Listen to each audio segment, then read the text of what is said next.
અને જુનાગઢ બહુ મોટું સ્થળ છે, બહારના માણસો બધા આવે તો હવાય જ નહીં, કેમ કે જુનાગઢ હવે ખાડે વયું ગયું. પૈસાના પ્રજાના પૈસા જનતાનો ટેક્સ લઈ અને મોંઘી મોંઘી ગાડી અને દવાઈ પર કરે છે, તો રોડ રસ્તા બનાવો. સરકાર જાગો, સરકાર જાગો, માયામાંથી મુક્તિ આપો. સરકાર જાગો, સરકાર જાગો, માયામાંથી મુક્તિ આપો. મારું નામ છે હિનાબેન અંકલેશ્વરિયા છે મારું નામ.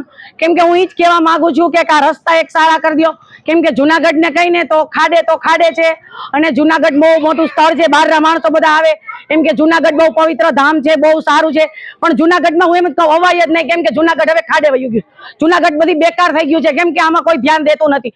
અમારો પેલા ખલીપુર રોડ વિશ્વાસ સિટીનો તમે પેલા રસ્તો જોઈ જાઓ, તમે રોડ ઉપર હું ખુદ હાલી નથી શકતી, તો બીજા માણસો એમ કહું ક્યાંથી હાલી શકે. અમારા માવતરો વડીલો દવાખાને જવું હોય તો રિક્ષાવાળા અમને નાકેથી ના પાડી દે કે તમારી વિશ્વાસ સિટીમાં અમે ન આવી શકી, કેમ કે તમારે વિશ્વાસ સિટીનો રસ્તો જોવો.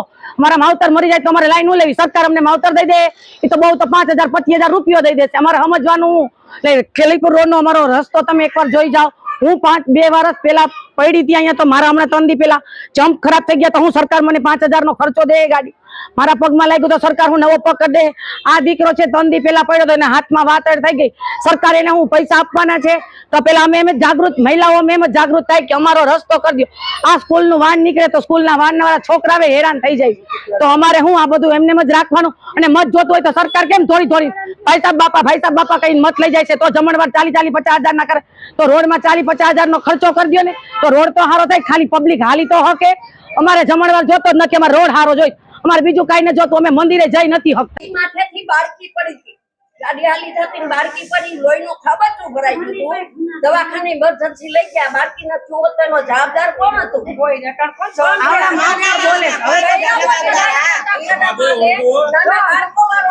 ગોવિંદભાઈ ને લઈ લેવાતા, ગોવિંદભાઈ ભલ્યા જાય, પણ આમાં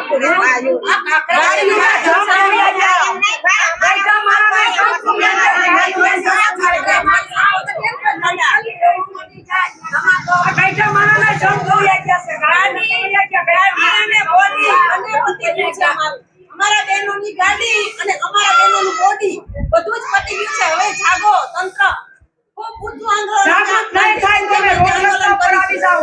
મારું નામ બોરડ રાધિકાબેન ગોપાલભાઈ છે. કેટલો ટાઈમ થયા, કેટલો સમય થયા અહીંયા રોડની હાલત આવીને આવી જ છે. સાવ ખરાબ રોડ છે, અહીંયા નીકળી શકાય એવું જ નથી.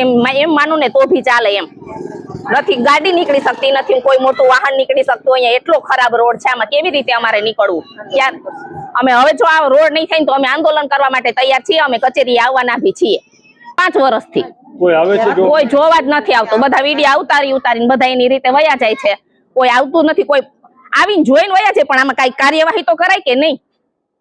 મારું નામ ભગીરથ સામતભાઈ બારડ છે અને હું આ મોતીબાગ થી આગળ આવેલો જે રાધાકૃષ્ણ અને રાજીબાગને જોડતો રસ્તો, બાજુમાં રસ્તો છે લાલ તિલકની સામે, બરાબર. હાલ આપ જોઈ રહ્યા છો એક અહીંયા મોટો ગड्ढો છે, બરાબર. આવા ગड्ढા જો કે આખા જુનાગઢની અંદર છે, એટલે કોઈ નવીન નવી અમને લાગતી નથી. પણ આ ગड्ढાની અંદર 2 દિવસ પહેલા જ એક યુવાન બાઇક ચાલક રાતે આવ્યો, ઓચિંતાનો ખાડો એને દેખાણો નહીં, અને પોતે ખાડામાં વ્હીલ જતા પોતે પડી જતા લોહી લોણ હાલતમાં હોસ્પિટલ જવાની ફરજ પડી, બરાબર. મારે સત્તાધીશો તથા તંત્રને એટલી જાણ કરવાની છે કે મહેરબાની કરીને આવા ખાડા હોય એને તાત્કાલિક ધોરણે પૂરી અને કોઈ પણ જાનહાનિ કે કોઈને વાગે નહીં એની તકેદારી આપ લોકોની ફરજ આવે છે.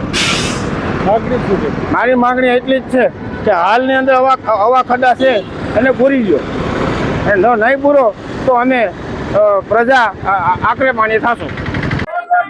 ગાડીઓ મારી ફેલ થઈ ગયું, બાઈકના પાવડા ફેલ થઈ ગયા, તો તમે કઈ બહાર નીકળો અને હવે કઈ જનતાને સગાવો.